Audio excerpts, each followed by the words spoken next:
Kine iai nei e te iwi te kau mātahi ngā kai tākoro Māori kua whakainguatia e te kai ako i te kapa Kiwi e Stephen Kearney mo te whakataetai Four Nations. Ko tētahi o rātou, ko te uri no tainui waka a Sean Kenny Dowell o te kapa Tame Hei Hei o Poi Hākena, kua toru tau a ia e ngaro ana i te kapa.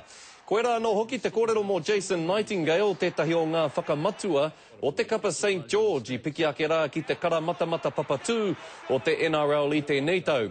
Ko Benji Marshall o ngā Tigers, tētahi o ngā tau tohito o te kapa.